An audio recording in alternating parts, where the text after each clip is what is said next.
ಆಕಾಶವಾಣಿ ಧಾರವಾಡ. ಪ್ರಣತೆಯಿದೆ, ಬತ್ತಿಯಿದೆ, ಜ್ಯೋತಿ ಬೆಳಗುವೊಡೆ, ತೈಲವಿಲ್ಲದೆ ಪ್ರಭೆ ತಾನೆಲ್ಲಿಯದೋ. ಕರ್ನಾಟಕ ವಿಶ್ವವಿದ್ಯಾಲಯದ ಶ್ರೀ ಬಸವೇಶ್ವರ ಪೀಠದ ಸಹಯೋಗದಲ್ಲಿ ಧಾರವಾಡ ಆಕಾಶವಾಣಿಯು ರೂಪಿಸಿ ಪ್ರಸ್ತುತಪಡಿಸಿದ ವಚನಾಮೃತ ಕಾರ್ಯಕ್ರಮ 200ನೇ ಸಂಚಿಕೆ ಪೂರ್ಣಗೊಳಿಸಿದ ಹಿನ್ನೆಲೆ ಹುಬ್ಬಳ್ಳಿಯ ಗುರುಬಸವ ಮಂಟಪ ಟ್ರಸ್ಟ್ ಸಭಾಭವನದಲ್ಲಿ ಆಯೋಜನೆಗೊಂಡಿದ್ದ ಕಾರ್ಯಕ್ರಮದ ಬಾನುಲಿ ವರದಿ. ಗುರುವಿದೆ, ಲಿಂಗವಿದೆ, ಗುರುವಿದೆ, ಲಿಂಗವಿದೆ, ಶಿಷ್ಯನ ಸುಜ್ಞಾನವಂಕುರಿಸದನ್ನಕ್ಕರ. 12ನೇ ಶತಮಾನ ಭಾರತದ ಇತಿಹಾಸದಲ್ಲಿ ಉತ್ಕ್ರಾಂತಿ ಮಾಡಿದ ಕಾಲಘಟ್ಟ. ಸಾಮಾಜಿಕ ಅನಿಷ್ಟಗಳ ವಿರುದ್ಧ ತಣ್ಣಗಿನ ಆಕ್ರೋಶವೊಂದು ಸದ್ದಿಲ್ಲದೆ ಪ್ರವಹಿಸಿದ ಕಾಲ. ಅನೇಕ ಶರಣಶರಣೆಯರು ಬಸವಣ್ಣನವರ ಅಪೂರ್ವ ಧಾರ್ಮಿಕ ಕ್ರಾಂತಿಯಲ್ಲಿ ಪಾಲ್ಗೊಂಡು ತಮ್ಮ ತಮ್ಮ ಕಾಯಕಗಳಲ್ಲಿ ತೊಡಗಿಕೊಂಡೇ ಸಾಹಿತ್ಯದಲ್ಲಿಯೂ ಕ್ರಾಂತಿ ಎಸಗಿದರು.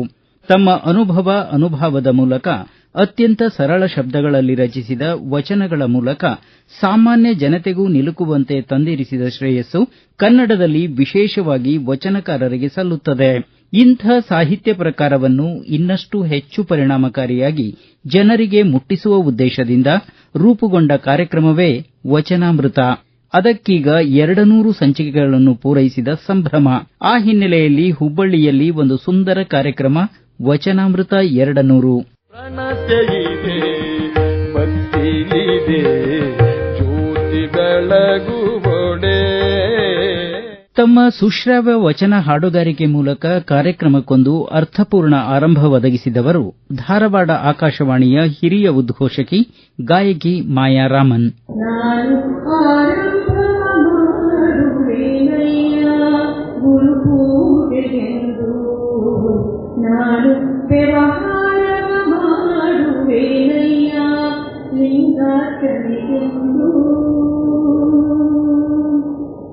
ನಾನು ಪರಸೇವೆಯ ಮಾಡುವೆನಯ್ಯ,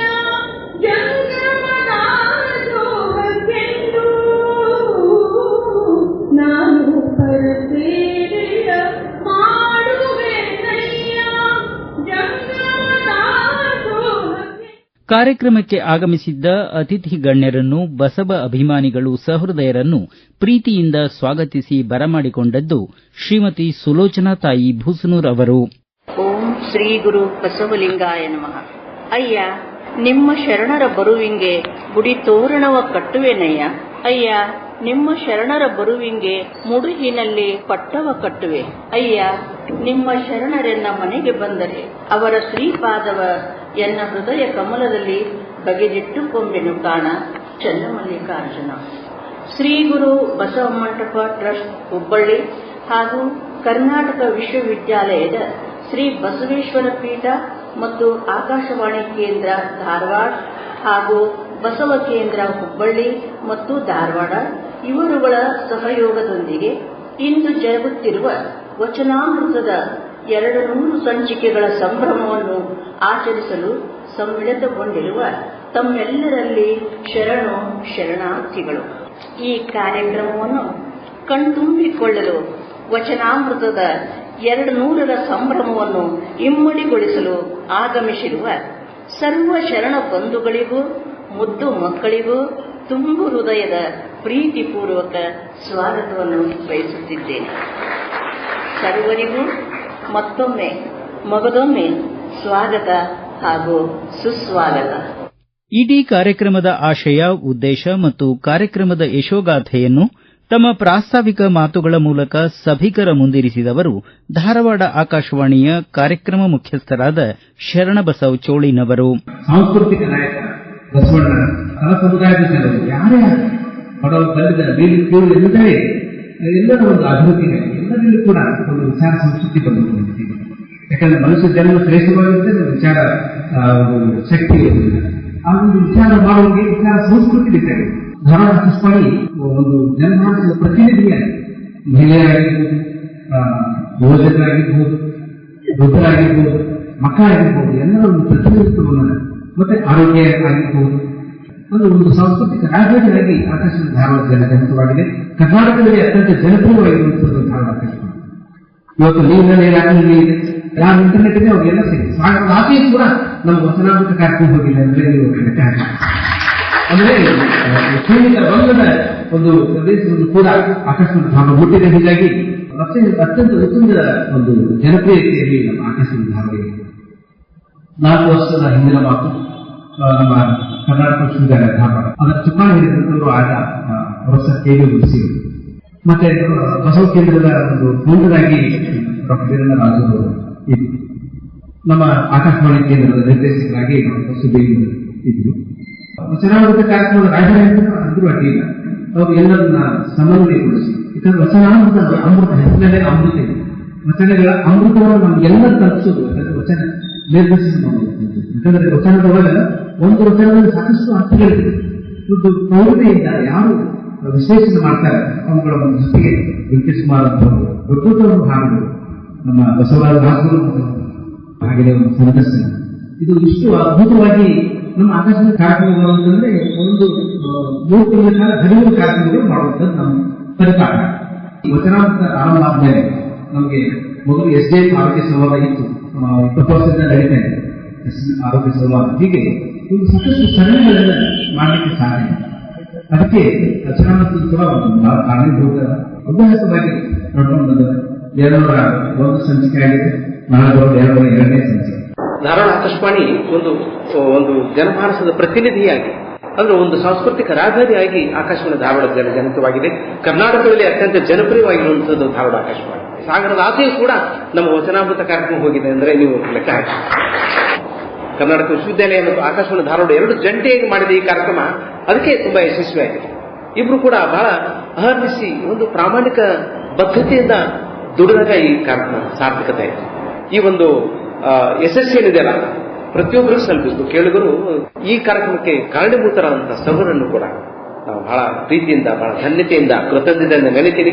ಮತ್ತೆ ಈ ಕಾರ್ಯಕ್ರಮ ಇನ್ನೂ ಹೆಚ್ಚು ಯಶಸ್ವಿಯಾಗಿ ಫಲಪ್ರದವಾಗಿ ಮುಂದೆ ಬರಲಿ, ಸಮಾಜದ ಬದಲಾವಣೆಗೆ ಕಾರಣಕರ್ತ ಆಗಲಿ ಅಂತ ಹೇಳಿ ಹಾರೈಸ್ತಾ ಎಲ್ಲರಿಗೂ ಕೂಡ ಮತ್ತೊಮ್ಮೆ ಜನರನ್ನ ಜ್ಞಾನ ಸಮೃದ್ಧಿ ಚೈತನ್ಯದ ಸಂಕೇತವಾದ ದೀಪವನ್ನು ಪ್ರಜ್ವಲಿಸುವುದರ ಮೂಲಕ ವೇದಿಕೆ ಮೇಲಿನ ಗಣ್ಯರು ಕಾರ್ಯಕ್ರಮಕ್ಕೆ ವಿದ್ಯುಕ್ತ ಚಾಲನೆ ನೀಡಿದರು.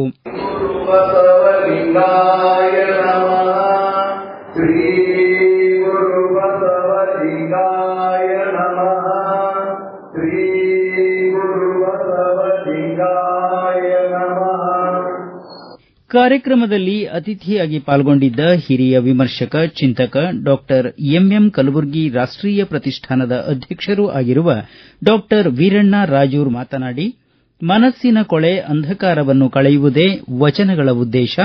ಇಂಥ ವಚನಗಳನ್ನು ವಚನಾಮೃತ ಕಾರ್ಯಕ್ರಮದ ಮೂಲಕ ದೇಶ ವಿದೇಶಗಳಲ್ಲಿ ಜನಪ್ರಿಯಗೊಳಿಸಿದ ಕೀರ್ತಿ ಆಕಾಶವಾಣಿ ಧಾರವಾಡಕ್ಕೆ ಸಲ್ಲುತ್ತದೆ. ಇದೊಂದು ಐತಿಹಾಸಿಕ ಕಾರ್ಯಕ್ರಮ. ಕಾಯಕ ಮತ್ತು ದಾಸೋಹದ ಕಲ್ಪನೆಯ ಮೂಲಕ ಸಾಮಾಜಿಕ ಬದಲಾವಣೆಗೆ ಮುನ್ನುಡಿ ಬರೆದವರು ಬಸವಣ್ಣನವರು ಎಂದು ಬಣ್ಣಿಸಿದರು. ಕರ್ನಾಟಕ ವಿಶ್ವವಿದ್ಯಾಲಯದ ಬಸವೇಶ್ವರ ಪೀಠ ಮುರುಗೋಡ ಮಹಂತ ಶಿವಯೋಗಿಗಳ ಶತಮಾನೋತ್ಸವ ಸಂದರ್ಭದಲ್ಲಿ 1970 ಸ್ಥಾಪನೆ ಆಯಿತು. ಇವತ್ತಿಗದು 55 ವರ್ಷಗಳನ್ನು ಪೂರೈಸಿದೆ. ಬಸವೇಶ್ವರ ಪೀಠ ಬೋಧನೆಯನ್ನ, ಸಂಶೋಧನೆಯನ್ನ ಮತ್ತು ಪ್ರಕಟಣೆಯನ್ನ ಬಹಳ ಮುತುವರ್ಜಿಯಿಂದ ನಿರಂತರವಾಗಿ, ಅಂದರೆ ಬಸವಾದಿ ಶರಣರ ತತ್ವಗಳನ್ನು ಪ್ರಸಾರ ಮಾಡುವಂಥ ಒಂದು ಮಹಾಮಣಿಹವನ್ನ ಅದು ನಿರಂತರವಾಗಿ ನಡೆಸುತ್ತಾ ಬಂದ.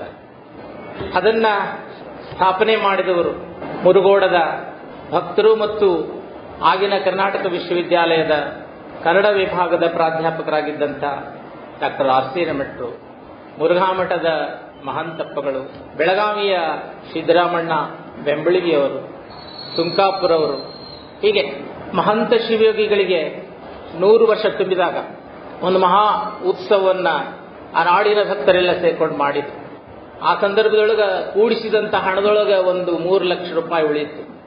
ಆ 3 ಲಕ್ಷ ರೂಪಾಯಿಗಳನ್ನ ಒಂದು ಸಾರ್ಥಕವಾದ ಕಾರ್ಯಕ್ಕೆ ವಿನಿಯೋಗಿಸಬೇಕು ಅಂತ ತಿಳ್ಕೊಂಡು ವಿಚಾರ ಮಾಡಿ, ಮಹಾಂತಪ್ಪಗಳಂದ್ರೆ ಬಸವ ತತ್ವವನ್ನೇ ಉಸಿರಾಡಿದಂಥವು, ಬಸವಣ್ಣನ ತತ್ವಗಳನ್ನ ಬದುಕಿನುದ್ದಕ್ಕೂ ಉಸಿರಾಗಿಸಿಕೊಂಡು ಬದುಕಿದಂಥ ಮುರುಗೋಡದ ಮಹಾಂತ ಶಿವಿಗಳು ಬಸವಣ್ಣನ ಬಗೆಗೇನೆ ಒಂದು ಏನಾದರೂ ಕಾರ್ಯಕ್ರಮವನ್ನ ಅಂದ್ರೆ ಅವರ ಹೆಸರನ್ನ ಸ್ಥಿರವಾಗಿ ಉಳಿಲಿಕ್ಕೆ ಒಂದು ಕಾರ್ಯಕ್ರಮ ಮಾಡಬೇಕು ಅಂತ ಒಂದು ಕಾರ್ಯ ಮಾಡಬೇಕು ಈ ಹಣದಿಂದ ಅಂತ ತಿಳ್ಕೊಂಡು ವಿಚಾರ ಮಾಡಿ ಕರ್ನಾಟಕ ವಿಶ್ವವಿದ್ಯಾಲಯದೊಳಗೆ 1970 ಬಸವೇಶ್ವರ ಪೀಠವನ್ನ ಸ್ಥಾಪನೆ.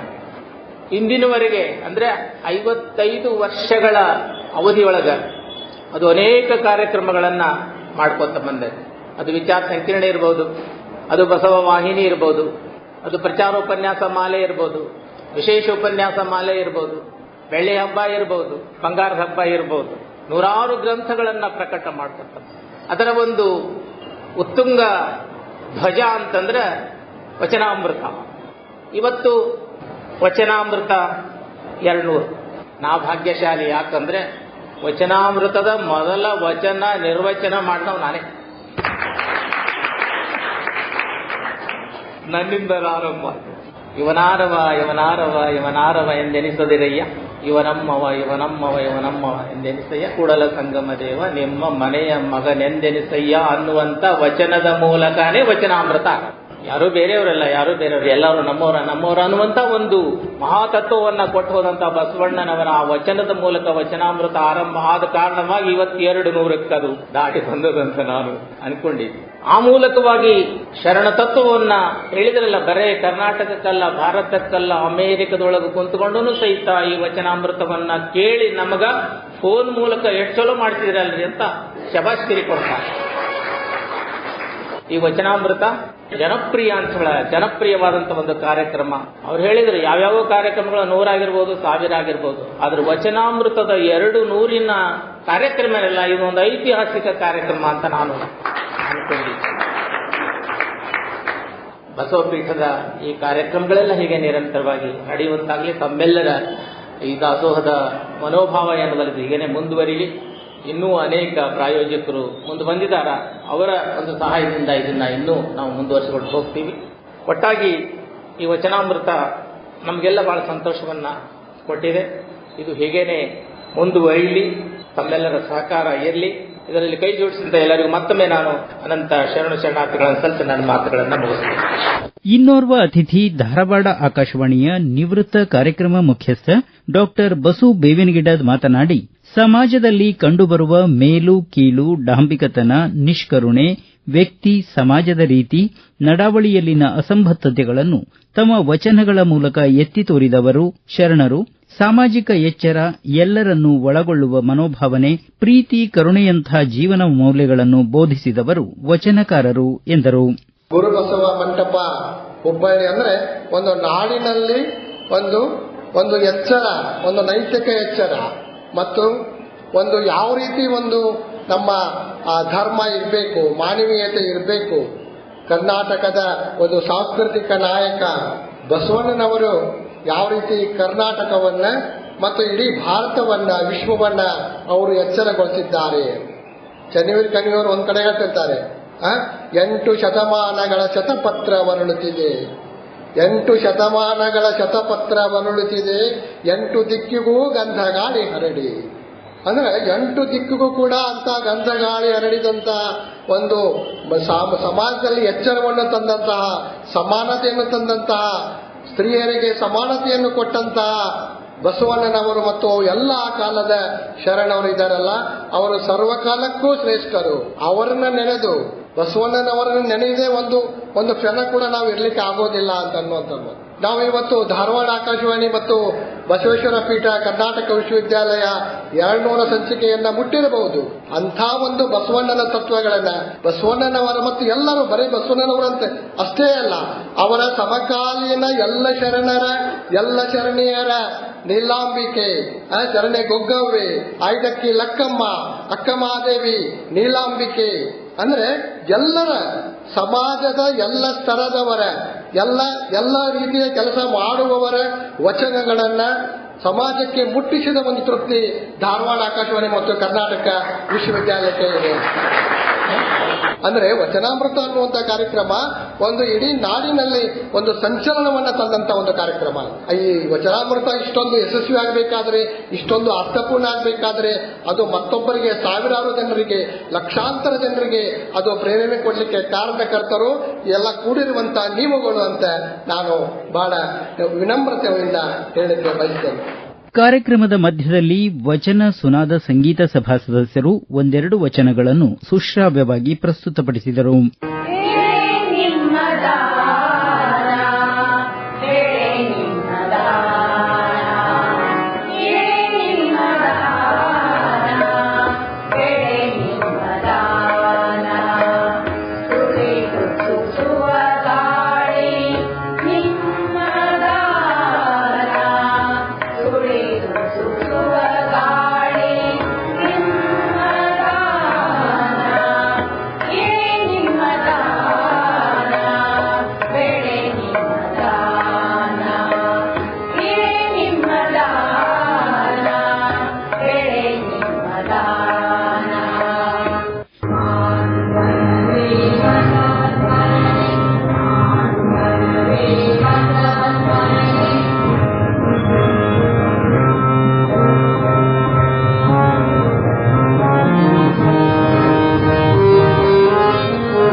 ನಂತರ ಮಾತನಾಡಿದ ಶಾರದಾ ಮುಳ್ಳೂರ್, ಬದುಕಿನ ಪ್ರತಿಯೊಂದು ಸಮಸ್ಯೆಗಳಿಗೂ ವಚನಗಳಲ್ಲಿ ಸಮಾಧಾನವಿದೆ. ವಿಶೇಷವಾಗಿ ಅಕ್ಕಮಹಾದೇವಿ ವಚನಗಳಲ್ಲಿ ಸ್ತ್ರೀ ಸಂವೇದನೆಗಳು ಅತ್ಯಂತ ಪರಿಣಾಮಕಾರಿಯಾಗಿ ಬಿಂಬಿತವಾಗಿವೆ. ಯಾರು ವಚನಗಳನ್ನು ಓದಿ ಅರ್ಥ ಮಾಡಿಕೊಂಡು ಅವುಗಳನ್ನು ನಿತ್ಯ ಬದುಕಿನಲ್ಲಿ ಅಳವಡಿಸಿಕೊಳ್ಳುವುದಿಲ್ಲವೋ ಅಂಥವರ ಬದುಕು ಅಪೂರ್ಣ ಎಂದರು. ಹರನೆ, ನೀ ನಿನಗೆ ಗಂಡನಾಗಬೇಕೆಂದು ಅನಂತ ಕಾಲ ತಪಸ್ಸಿದ್ದೆ ನೋಡ. ಹರನೆ, ನೀ ನಿನಗೆ ಗಂಡನಾಗಬೇಕೆಂದು ಅನಂತ ಕಾಲ ತಪಸ್ಸಿದ್ದೆ ನೋಡ. ಹಸೆಯ ಮೇಲನ ಮಾತು ಬೆಸಗೊಂಡೊಡೆ ಶಶಿಧರನ ಬಳಿಗೆ ಅಟ್ಟಿದರು ಎಮ್ಮೋ. ನಮಗೆ ಇಂಥ ಸಾಲುಗಳನ್ನ ನೀಡುವ ಮೂಲಕ ನಮಗೆ ಆತ್ಮ ಸಂಗಾತ ಯಾರು ಅನ್ನುವುದನ್ನ ಹೇಳಿಕೊಟ್ಟದ್ದು ವಚನ ಸಾಹಿತ್ಯ. ಅವು ವಚನ ಸಾಹಿತ್ಯನು ಅವ್ರು ಹೇಳ್ತಾರ ಮುಂದೆ, ಶಿವ ಕಾಣದೆ ಕವಿ ಕೂಡಲ್ಲ. ಮನಸ್ಸು ಅರಳಬೇಕಾದ ಅಲ್ಲಿ ಒಂದು ದರ್ಶನ ಶಕ್ತಿ ಇರಬೇಕಾಗ್ತದೆ. ಅದು ಮುಂದೆ ಬರ್ತೈತೆ, ವಿಕಲಾಗತ್ತೆ, ತೂರಾಗತ್ತೆ, ಭಕ್ತಿ ತುಂಬೋಗ್ತೈತೆ. ಅರ್ಥ ಭಕ್ತಿ ಎಂಬುದು ಮಾಡಬಾರದು, ಹೋಗುತ್ತಲೂ ಕೊರೆಯುವುದು, ಬರುತ್ತಲೂ ಕೊರೆಯುವುದು ಜರಗತ್ತದಂತೆ ಅಂತ ಬದ್ಕೊಂಡೆ. ಆಮೇಲೆ ನಮ್ ಹೆಣ್ಣಾಗಿದ್ರೆ ಮಾಡ್ತೀವಿ, ನಾವು ಗಂಡಾಗಿದ್ರೆ ಮಾಡ್ತೀವಿ ಅನ್ನೋದಕ್ಕೆ ಅಲ್ಲಮ್ಮ ಒಂದು ಚಂದ ಹೇಳ್ತಾರೆ. ಇನ್ನು ಗಂಡಾಗಿದ್ರೆ ಡಾಕ್ಟರ್ ಆಗ್ತಿದ್ದೇನ್ರಿ, ಗಂಡಾಗಿದ್ರೆ ನಾ ಹಿಂಗ್ ನೋ. ಮತ್ತೆ ಕೆಲವೊಂದು ಈ ಕಡೆಯವ್ರು ಏನಂತಾರ, ನಾ ಸೌಕಾರ ಆಗಿದ್ರೆ ಇದು ಮಾಡ್ಬೋದಾಗಿತ್ತು, ನನಗೆ ಈ ಅವಕಾಶ ಇದ್ರೆ ಮಾಡ್ಬೋದಾಗಿತ್ತು, ನನಗೆ ಹಿಂಗಿದ್ರೆ ಮಾಡೋದು, ನಮ್ಮ ಸೌಕಾರ ಇದ್ರೆ ನಾ ಮಾಡ್ತಿದ್ದೆ. ನೋ, ಇದೆಲ್ಲ ನೆಪ. ನೀವು ಮಾಡ್ಬೇಕಂದ್ರೆ ಎಲ್ಲರೂ ಸಾಧ್ಯತೆ ನೋಡ್ರಿ. ಎಷ್ಟ ಅಂದ್ರೆ ವಚನ ಸಾಹಿತ್ಯ ಓದ್ದಾಗ ಸಾಧ್ಯತೆ. ನಾ ಅನೇಕ ಸಾಧಕರನ್ನ ನೋಡ್ತೀನಿ, ಎಲ್ಲಾ ಸಾಧಕರ ಹಿಂದ ವಚನ ಸಾಹಿತ್ಯದ ಓದೈತೆ ಅಂತ ಹೇಳಿ ಅವ್ರು ಸಾಧಿಸ್ತಾರೆ. ಅದನ್ನ ತೋರಿಸಿದಂಗಿಲ್ಲ ಅಷ್ಟ, ನಿಮ್ಗೆ ಅವ್ರ ಸಾಧನೆ ಕಾಣ್ತೈತಿ. ಆ ಸಾಧನೆ ಹಿಂದ ಒಳಗ ಶಕ್ತಿ ಬೇಕು. 30,000 ಕೋಟಿ ದೇವರಲ್ಲಿ ನೀವು ನಂಬಿಕೆ ಇತ್ತು, 30,000 ಕೋಟಿ ದೇವರಲ್ಲಿ ನೀವು ನಂಬಿಕೆ ಇತ್ತು. ನಿಮ್ಮಲ್ಲಿ ನಿಮಗೆ ಆತ್ಮವಿಶ್ವಾಸ ಇರದೇ ಹೋದರೆ ಯಾವ ದೇವರು ಬಂದು ಕೈ ಹಿಡಿಯಲಾರದು. ಮುಖ್ಯವಾಗಿ ನಿಮಗೆ ಬೇಕಾಗಿದ್ದು ಕಾನ್ಫಿಡೆನ್ಸ್. ನಿಮ್ಮ ಆತ್ಮವಿಶ್ವಾಸ ಎಲ್ಲಿಂದ ಸಿಗ್ತದೆ? ವಚನ ಸಾಹಿತ್ಯದಿಂದ ಸಿಗ್ತದೆ. ಕರ್ನಾಟಕ ವಿಶ್ವವಿದ್ಯಾಲಯದ ವಿಶ್ರಾಂತ ಕುಲಪತಿ ಡಾಕ್ಟರ್ ಕೆಬಿ ಗುಡಸಿ ಮಾತನಾಡಿ, 12ನೇ ಶತಮಾನದಲ್ಲಿ ಛಿದ್ರಗೊಂಡಿದ್ದ ಸಮಾಜದ ಎಲ್ಲ ಸ್ತರದ ಜನರನ್ನು ಒಗ್ಗೂಡಿಸಿದ್ದು, ಅವರಲ್ಲಿ ಆತ್ಮವಿಶ್ವಾಸ ತುಂಬಿದ್ದು ಶರಣರ ವಚನಗಳು. ಅವುಗಳು ಜನರಿಂದ ಬಂದ ಸಾಹಿತ್ಯ. ಅಂಥ ವಚನಗಳು ಇಂದು ಕೇವಲ ವಿಶ್ವವಿದ್ಯಾಲಯದ ಅಧ್ಯಯನ ಪೀಠಗಳಿಗೆ ಸೀಮಿತವಾಗಿದ್ದು ಬೇಸರದ ಸಂಗತಿ ಎಂದು ವಿಷಾದಿಸಿದರು. ಈ ಒಂದು ಸಾಹಿತ್ಯ ಏನಿದೆಯಲ್ಲ, ಅಕ್ಕರ್ ಬಹಳ ಚೆನ್ನಾಗಿ ಹೇಳ್ತಾ ಇದ್ರು, ಪ್ರತಿಯೊಂದು ಇದಕ್ಕೆ ಇದ್ರೊಳಗೆ ಔಷಧಿ ಇದೆ ಅಂತ. ಯಾಕಂದ್ರೆ ಇದು ಜನರಿಂದ ಬಂದಂತ ಒಂದು ಸಾಹಿತ್ಯ. ಯಾರೋ ದೇವರು ಹೇಳಿದಂತ ಬಂದಿಲ್ಲ, ಅಥವಾ ದೇವ ದೂತರು ಹೇಳಿದಾರಂತ ಬಂದಿಲ್ಲ, ಯಾವುದು ಬಂದಿಲ್ಲ. ಸೊ ಹೀಗಿರೋದ್ರಿಂದ ವಚನ ಸಾಹಿತ್ಯ ಎಲ್ಲರಿಗೂ ಹೋಗ್ಬೇಕು. ಆ ದೃಷ್ಟಿಯೊಳಗೆ ನಮ್ಮ ವಚನ ಸಾಹಿತ್ಯವನ್ನ ಪ್ರತಿಯೊಬ್ಬರು ತೆಗೆದುಕೊಂಡು ಹೋಗಬೇಕು, ಅದನ್ನ ಅನುಭವಿಸಬೇಕು, ಅದರ ಜೊತೆಗೆ ಅದರ ಹಾಗೆ ನಡೆಯಬೇಕು ಅನ್ನೋದೊಂದು ಮೂಲ ಉದ್ದೇಶ. ಸೊ ನನ್ನ ಒಂದು ಎಲ್ಲರಲ್ಲಿ ವಿನಂತಿ, ಯಾವ ರೀತಿ ಆವತ್ತಿನ ಶರಣರು ತಮ್ಮ ಜೀವನದ ಹಂಗನ್ನ ಬಿಟ್ಟು ವಚನ ಸಾಹಿತ್ಯವನ್ನ ಉಳಿಸ್ಲಿಕ್ಕೆ, ಆ ಶರಣ ಸಾಹಿತ್ಯವನ್ನ ಉಳಿಸ್ಲಿಕ್ಕೆ ಎಲ್ಲೆಲ್ಲೂ ಬಂದು ಜೀವ ಬಿಟ್ಟು ಸತ್ರು, ಕೊಂದರು ಅವನ್ನ, ಮತ್ತೆ ಅಂತ ಒಂದು ಪರಿಸ್ಥಿತಿ ನಮ್ಮಲ್ಲಿ ಉದ್ಭವ ಆಗಬಹುದು ಅಂತ ವಿಚಾರ ಮಾಡಿ. ಸೊ 200 ಅಲ್ಲ 500ಕ್ಕೂ ಬಯ್ಯೋಣ. ಇದು ಒಂದು ನಿರಂತರವಾಗಿ ಒಂದನೇದ್ದು ವಚನ ಸಾಹಿತ್ಯವನ್ನ ಬೆಳೆಸಲಿಕ್ಕೆ ಬೇರೆ ಬೇರೆ ಆಯಾಮಗಳ ಬೇರೆ ಬೇರೆ ದೃಷ್ಟಿಕೋನದಿಂದ ಅದನ್ನ ನೋಡಲಿಕ್ಕೆ ಅನುಕೂಲ ಆಗುತ್ತೆ. ಅದರ ಜೊತೆಗೆ ನಮ್ಮಲ್ಲಿ ಅದರ ಬಗ್ಗೆ ಇರೋ ತಿಳುವಳಿಕೆಯನ್ನ ಹೆಚ್ಚಿಸ್ತದೆ. ಈ ತಿಳುವಳಿಕೆ ಹೆಚ್ಚಾದಾಗ ನಮ್ಮಲ್ಲಿ ಆ ಬರೋ ಧೈರ್ಯ, ಕಾನ್ಫಿಡೆನ್ಸ್, ಯಾರಾದ್ರೂ ಇಂಥವ್ರು ಅಡ್ಡ ಮಾತಾಡಿದ್ರೆ ಅವ್ರನ್ನ ಎದುರು ನಿಂತು ಹೇಳಲಿಕ್ಕೆ ಧೈರ್ಯ ಬರುತ್ತೆ. ಅವಾಗ ಮಾತ್ರ ವಚನ ಸಾಹಿತ್ಯ ಉಳಿಯುತ್ತೆ, ಶರಣ ಸಾಹಿತ್ಯ ಉಳಿಯುತ್ತೆ. ಯಾಕೆ ಅಷ್ಟೇ ಅಲ್ಲ, ಇವ್ರು ಏನು ನಮ್ಮ ಇದೇನು ಶರಣರು ಮಾಡೋದಂತ ಒಂದು ಧರ್ಮ ಇದೆಯಲ್ಲ, the most scientific of all. ಇಡೀ ಜಗತ್ತಿನ ಎಲ್ಲಾ ಧರ್ಮಗಳು ತಗೊಂಡ್ರು ಇಷ್ಟೊಂದು ಸೈಂಟಿಫಿಕ್ ಯಾವುದೂ ಇಲ್ಲ. ಸೊ ಅಂಥವನ್ನ ಮುಂದುವರಿಸಿಕೊಳ್ಳಲಿಕ್ಕೆ ನಮಗೆ ಧೈರ್ಯ ಬರುತ್ತೆ. ಆ ದೃಷ್ಟಿಯೊಳಗೆ ವಚನಾಮೃತ ತಮ್ಮೆಲ್ಲರಿಗೂ ಒಂದು ಪ್ರೇರಣೆ ಆಗಲಿ. ಇನ್ನೂ ಬಹಳಷ್ಟು ವಚನಗಳನ್ನ, ವಚನಕಾರರನ್ನ, ವಿಶ್ಲೇಷಕರನ್ನ ಹೊರಗೆ ಬರಲಿಕ್ಕೆ, ಬೇರೆ ಬೇರೆ ತರಲಿಕ್ಕೆ ಈ ಒಂದು ಕಾರ್ಯಕ್ರಮ ಒಂದು ಮಾಧ್ಯಮ ಆಗಿ ಹೊರಬರಲಿ ಅಂತ ಆಶಿಸ್ತಾ, ಕರ್ನಾಟಕ ವಿಶ್ವವಿದ್ಯಾಲಯದ ಕುಲಪತಿ ಪ್ರೊಫೆಸರ್ ಆರ್ಎಲ್ ಹೈದರಾಬಾದಿ ಕಾರ್ಯಕ್ರಮದ ಅಧ್ಯಕ್ಷತೆ ವಹಿಸಿ ಮಾತನಾಡಿ, ಕನ್ನಡ ಸಾಹಿತ್ಯದ ಅತ್ಯಂತ ಶ್ರೀಮಂತ ಪ್ರಾಕಾರವಾದ ವಚನ ಸಾಹಿತ್ಯವನ್ನು ಜನಮಾನಸಕ್ಕೆ ಮುಟ್ಟಿಸುವ ನಿಟ್ಟಿನಲ್ಲಿ ವೈವಿಧ್ಯಮಯ ಕಾರ್ಯಕ್ರಮ ರೂಪಿಸಿದ ಆಕಾಶವಾಣಿ ಪ್ರಯತ್ನ ಶ್ಲಾಘನೀಯ. ಆ ಕಾರಣಕ್ಕಾಗಿ ನಾವು ಆಕಾಶವಾಣಿಗೆ ಕೃತಜ್ಞರಾಗಿರಬೇಕು ಎಂದರು. ವಿಶ್ವವಿದ್ಯಾಲಯದಲ್ಲಿ ಹಲವಾರು ಪೀಠಗಳವ. ವಾಲ್ಮೀಕಿ ಪೀಠ, ಪಂಪ ಪೀಠ, ಅಂಬೇಡ್ಕರ್ ಪೀಠ, ಜಗಜೀವನರಾಮ್ ಪೀಠ, ವಾಲ್ಮೀಕಿ ಪೀಠ, ಆಲ್ಮೋಸ್ಟ್ ಒಂದು 10-15 ಪೀಠಗಳು. ಅದರೊಳಗೆ ಒಂದು ಪ್ರಮುಖ ಪೀಠ ಅಂದರೆ ಈ ಬಸವ ಪೀಠ. ಗುರುಗಳವರ ಶ್ರಮದಿಂದ ಮತ್ತು ಹಲವಾರು ಸಂಶೋಧಕರ ಶ್ರಮದಿಂದ ಆ ಪೀಠ ಜಗತ್ಪ್ರಸಿದ್ಧ ಆಗೈತೆ ಅಂತ ನಾನು ನಿಮಗೆ ಹೇಳಲಿಕ್ಕೆ ಬಹಳ ಸಂತೋಷ ಪಡ್ತೀನಿ. ನಮ್ಮಲ್ಲಿ ಬಹಳಷ್ಟು ಕೆಲಸಗಳು ನಡೀತವೆ. ನಾವು ಸಂಶೋಧನೆ ಮಾಡ್ತೀವಿ, ಪ್ರಕಟಣೆಗಳನ್ನು ಮಾಡ್ತೀವಿ. ಬಹಳಷ್ಟು ನಮ್ಮ ಸಂಶೋಧನೆ ಪ್ರಕಟಗಳು ಬುಕ್ಕಿನ ರೂಪದೊಳಗೆ, ಥೀಸಿಸ್ ರೂಪದೊಳಗೆ, ಲೈಬ್ರರಿಯೊಳಗೆ ಹೊಳ್ಕೊಂಡಿದ್ದೀವಿ. ನಾವು ಜನರ ಹತ್ರ ಹೋಗುದು, ಪ್ರಕಟಣೆ ಆದ ತಕ್ಷಣ ನಾವು ಥೀಸಿಸ್ ಅನ್ನ ಸಬ್ಮಿಟ್ ಮಾಡ್ತೀವಿ, ಸಂಶೋಧನಾ ಪ್ರಬಂಧವನ್ನು ಮಂಡಿಸ್ತೀವಿ. ಪ್ರಬಂಧ ಮಂಡಿಸಿ ಅದು ಇವ್ಯಾಲ್ಯೂಯೇಷನ್ ಆದ ಕೂಡ ಏನು ಡಾಕ್ಟರೇಟ್ ಡಿಗ್ರಿ ಕೊಡ್ತಾರೋ ಅಲ್ಲಿಗೆ ಮುಗಿತು ಅನಿಸುತ್ತೆ. ಮುಂದೆ ನಾವು ಮಾಡಿದಂಥ ವರ್ಕ್ ಪ್ರಚಾರ ಆಗೋದಿಲ್ಲ. ಆದರೆ ಇವತ್ತು ಈ ಬಸವ ತತ್ವ, ವಚನಾಮೃತ ಏನು ಪ್ರಸಾರ ಆಗ್ತಾ ಇದೆಯಲ್ಲ, ಅದಕ್ಕೆ ನಾವು ಎಲ್ಲರೂ ಆಕಾಶವಾಣಿ, ಈ ಧಾರವಾಡ ಬಾನುಲಿ ಕೇಂದ್ರಕ್ಕೆ ಆಭಾರಿಯಾಗಿರ್ತೀವಿ. ಕಾರ್ಯಕ್ರಮದ ಸಾನ್ನಿಧ್ಯ ವಹಿಸಿದ್ದ ಡಾಕ್ಟರ್ ತೋಂಟದ ಸಿದ್ದರಾಮ ಸ್ವಾಮೀಜಿ, ಯಡಿಯೂರು ಜಗದ್ಗುರು ಸಂಸ್ಥಾನ ಮಠ ಡಂಬಳಗದ ಮಾತನಾಡಿ, ಕನ್ನಡ ಸಾಹಿತ್ಯದಲ್ಲಿ ಬೆಲೆ ಕಟ್ಟಲಾರದ ಸಂಪತ್ತು ವಚನ ಸಾಹಿತ್ಯ. 12ನೇ ಶತಮಾನದಲ್ಲಿ ವ್ಯಕ್ತಿ, ಸಮಾಜ, ವಿಶ್ವ ಹಾಗೂ ಆಧ್ಯಾತ್ಮ ಇವುಗಳನ್ನು ಸರಿಯಾಗಿ ಗುರುತಿಸಿ ಸಮನ್ವಯಗೊಳಿಸಿದ ಅನುಭವ ಮಂಟಪದ ಅರಿವಿನ ಅರವಟ್ಟಿಗೆ ಬಸವಣ್ಣನವರು.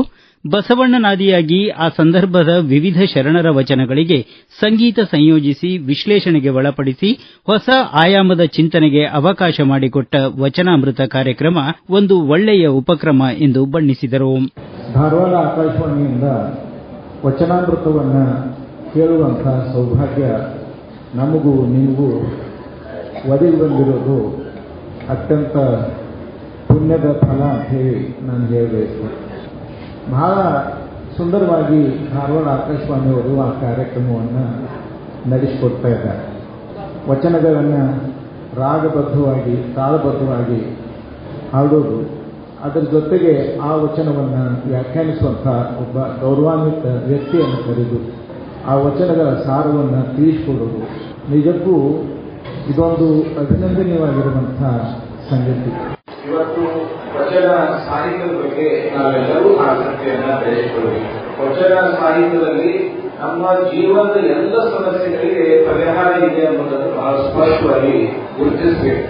ಆಕಾಶವಾಣಿಯವರು ವಚನಾಮೃತ ಕಾರ್ಯಕ್ರಮವನ್ನು ನಡೆಸಿದರು. ಈಗ 2-3 ವಚನಾಮೃತ ಕಾರ್ಯಕ್ರಮಗಳು ಪೂರ್ಣಗೊಂಡಿರುವಂತಹ ಸಂದರ್ಭದಲ್ಲಿ ಒಂದು ವಿಶೇಷವಾಗಿರುವಂತಹ ಕಾರ್ಯಕ್ರಮವನ್ನು ಆಯೋಜಿಸಿ ಆ ವಚನಾಮೃತ ಕಾರ್ಯಕ್ರಮಕ್ಕೆ ಪ್ರಾಯೋಜಕರಾಗಿರುವಂತಹ ವ್ಯಕ್ತಿಗಳನ್ನ ಗೌರವಿಸುವಂತಹ ಕೆಲಸವನ್ನು ಕೂಡ ನಮ್ಮ ಆಕಾಶವಾಣಿಯನ್ನು ಮಾಡಿದ್ದಾರೆ. ವಚನಾಮೃತ ಅಮೃತ ಬೇರೆ ಅಲ್ಲ, ವಚನ ಬೇರೆ ಅಲ್ಲ. ವಚನವೇ ಅಮೃತ, ಅಮೃತವೇ ವಚನ. ವಚನ ಅಂದ್ರೆ ಅದು ಅಮೃತ ಸಮಾನವಾಗಿರುವಂತಹ ಆ ಒಂದು ಹಿನ್ನೆಲೆಯಲ್ಲಿ ಅಂತ ಒಂದು ವಚನಾಮೃತವನ್ನ ಪಾನ ಮಾಡಿಸುವಂತಹ ಕೆಲಸವನ್ನ ಧಾರವಾಡ ಆಕಾಶವಾಣಿಯವರು ಮತ್ತು ಬಸವೇಶ್ವರ ಪೀಠದ ಸಂಯೋಜಕರು ಮಾಡಿರುವಂತಹದ್ದು. ಬಹಳ ಜನ ಅದರ ಬಗ್ಗೆ ಪ್ರತಿಕ್ರಿಯೆಯನ್ನು ವ್ಯಕ್ತ ಮಾಡ್ತಾರೆ. ಈ ವಚನ ಸಾಹಿತ್ಯ ಬಹುಶಃ ಕನ್ನಡದ ನೇರ ಸಾಹಿತ್ಯ ಇದನ್ನು ಕರೀತಾರೆ. ಇಂಥ ಒಂದು ಸಾಹಿತ್ಯವನ್ನ ಮತ್ತು ಈ ಆಕಾಶವಾಣಿಯವರು ಏನು ಕಾರ್ಯಕ್ರಮಗಳನ್ನ ಪ್ರಸಾರ ಮಾಡ್ತಾರಲ್ಲ ಅಂಥ ಕಾರ್ಯಕ್ರಮಗಳನ್ನು ತಪ್ಪದೇ ನಾವು ಕೇಳೋದ್ರಲ್ಲೂ ಕೂಡ ಅದ್ಭುತವಾಗಿರುವಂತಹ ಪರಿವರ್ತನೆ ನಮ್ಮಲ್ಲಿ ಆಗಲಿಕ್ಕೆ ಸಾಧ್ಯ ಇದೆ. ಆ ಒಂದು ಹಿನ್ನೆಲೆಯಲ್ಲಿ ವಚನ ಸಾಹಿತ್ಯವನ್ನ ಪ್ರತಿಯೊಬ್ಬರು ಅಧ್ಯಯನ ಮಾಡಬೇಕಾಗಿರುವಂತದ್ದು ಬಹಳ ಅವಶ್ಯ. ನಾವು ವಚನ ಸಾಹಿತ್ಯ ಇರ್ತೀವಿ, ಕೈಯಾಗ ಒಂದು ಮೊಬೈಲ್ ಇಟ್ಕೊಂಡು ನಾವು ವಚನ ಸಾಹಿತ್ಯವನ್ನೇ ಓದಬೇಕು. ವಚನ ಸಾಹಿತ್ಯದಲ್ಲಿರುವಂತಹ ಮೌಲ್ಯಗಳನ್ನ ನಮ್ಮ ಬದುಕಿನಲ್ಲಿ ಅಳವಡಿಸಿಕೊಳ್ಬೇಕು. ಅಂದಾಗ ಮಾತ್ರ ನಾವು ನಮ್ಮ ಒಂದು ಸುಖವನ್ನ, ನೆಮ್ಮದಿಯನ್ನ, ಶಾಂತಿಯನ್ನ ಅನುಭವಿಸಲಿಕ್ಕೆ ಸಾಧ್ಯವಾಗ್ತದೆ. ಆ ಒಂದು ಹಿನ್ನೆಲೆ ನಿಜಕ್ಕೂ ವಚನ ಸಾಹಿತ್ಯ ಬಸವಾದಿ ಶಿಕ್ಷಣವನ್ನು ವಿಶ್ವಸಿರುವಂತಹ ಅಮೂಲ್ಯವಾಗಿರುವಂತಹ ಸಾಹಿತ್ಯ. ಆ ಸಾಹಿತ್ಯದ ವಾರಸದಾರರು ನಾವು ಅಂತೇಳಿ ನಾವೆಲ್ಲರೂ ಹೆಮ್ಮೆ ಪಡುವಂತಹ ಕಾರ್ಯಕ್ರಮದಲ್ಲಿ ಗುರುಬಸವ ಮಂಟಪ ಟ್ರಸ್ಟ್ನ ಕಾರ್ಯಾಧ್ಯಕ್ಷ ಚಂದ್ರಶೇಖರ್ ಕರ್ವೇಶೆಟ್ಟರ್, ಹುಬ್ಬಳ್ಳಿ ಬಸವ ಕೇಂದ್ರದ ಅಧ್ಯಕ್ಷ ಜಿಬಿ ಹಳ್ಯಾಳ್, ಧಾರವಾಡ ಬಸವ ಕೇಂದ್ರದ ಅಧ್ಯಕ್ಷ ಸಿದ್ದರಾಮಣ್ಣ ನಡಕಟ್ಟಿ, ಆಕಾಶವಾಣಿಯ ನಿವೃತ್ತ ಉಪ ಮಹಾನಿರ್ದೇಶಕರಾದ ಡಾ ಚೇತನ್ ಕುಮಾರ್ ನಾಯಕ್, ಕಾರ್ಯಕ್ರಮ ಅಧಿಕಾರಿಗಳಾದ ಮಂಜುಳಾ ಪುರಾಣಿಕ್, ಕುಮಾರ್ ಅಗಡಿ ಸೇರಿದಂತೆ ಅನೇಕ ಬಸವಾಭಿಮಾನಿಗಳು ಉಪಸ್ಥಿತರಿದ್ದರು.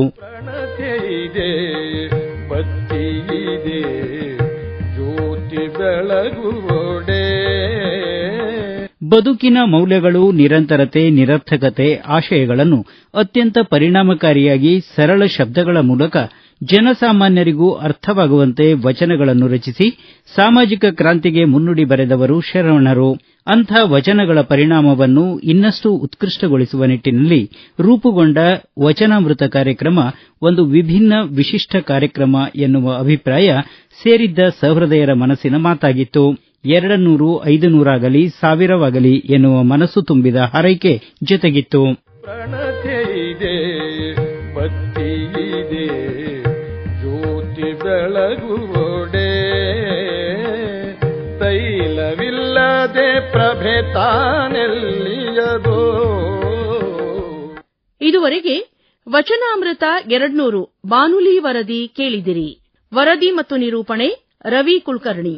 ಪರಿಕಲ್ಪನೆ ಶರಣಬಸವ ಚೋಳಿ. ಗುರುವಿದೆ, ಲಿಂಗವಿದೆ, ಶಿಷ್ಯನ ಸುಜ್ಞಾನವಂಕುರಿಸದನ್ನಕ್ಕರ ಭಕ್ತಿಯಲ್ಲಿಯದೋ, ಭಕ್ತಿಯಲ್ಲಿಯದೋ. ಸೋಹಂ ಎಂಬುದ ಕೇಳಿ ದಾಸೋಹವ ಮಾಡದಿದ್ದರೆ ಅತಿಗಳೆವ ಗುಹೇಶ್ವರ, ಅತಿಗಳ